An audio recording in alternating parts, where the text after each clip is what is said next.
মুক্ত বাংলাদেশ, আল্লাহ যেন বাংলাদেশের সমস্ত আলেম উলামাকে সুস্থতা দান করে, বলুন আমিন।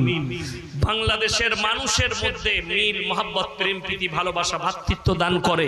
বাংলাদেশের অনেক ভাই এরা বলছে হাসিনা দেশ ছাড়া হয়েছে, তিনি একজন ভালো নেত্রী ছিলেন।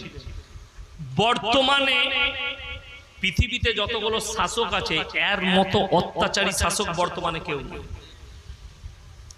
এতগুলো আলেমকে আয়না ঘরে ভরে রেখে এই আমির হামজার শরীরে নয়, বহু আলেমের শরীরে বিষ প্রয়োগ করেছে, এমনকি আল্লামা দেলোয়ার হোসেন সাঈদীকে বিষ প্রয়োগ করেই মার্ডার করেছে।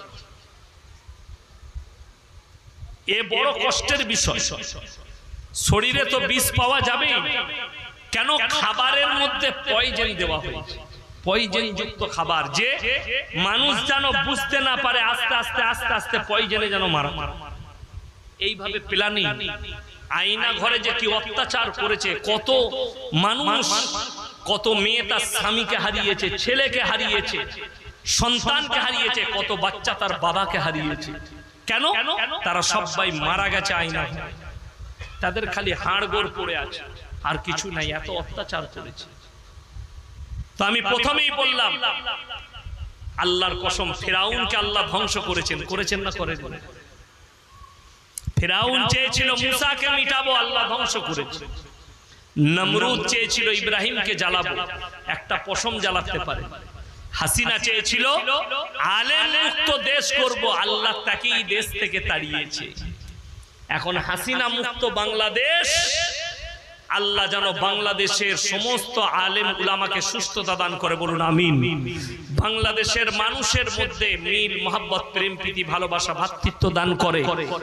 আমি নিজে দেখেছি ইউটিউবার, ফেসবুকে শাহরুখ খানের মতো ব্যক্তি উমরা করে এসেছে, আবার নিজের ফিল্মের প্রমোটের জন্য মন্দিরে পুজো দিতে যাচ্ছে। এই লোকটা মুশরিক, আল্লাহর কসম মুশরিক। এই যদি ইস্তেগফার করে প্রকাশ্যে, যে আমি তওবা তিল্লা করলাম, আল্লাহ ইস্তেগফার করলাম, এই কাজ থেকে ফিরে এলাম, কালমা পড়ে নিলাম, তবে এই লোকটার মাফি আছে। অনেক যুবকের গায়ে ব্যথা হয়,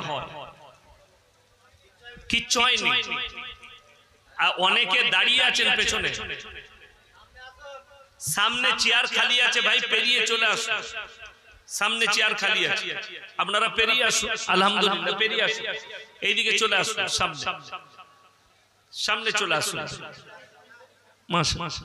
চেয়ার খালি আছে ভাই, যারা আসবেন আসুন। আমার মুসলমান যুবক, কষ্টটা কোথায় জানেন? আজকে যদি বর্তমানে আপনি রাসূল সাল্লাল্লাহু আলাইহি সাল্লাম আখলাক মুসলমানের কাছে থাকতো, আল্লাহর কসম করে বলছি, পৃথিবীর কোন ক্ষমতাই মুসলমানের একটা চুল বেঁকা করতে পারেনি, আর কিয়ামত পর্যন্ত পারবে না। আপনারা কি ভাবছেন? আল্লাহর কসম খেয়ে বলে যাচ্ছি,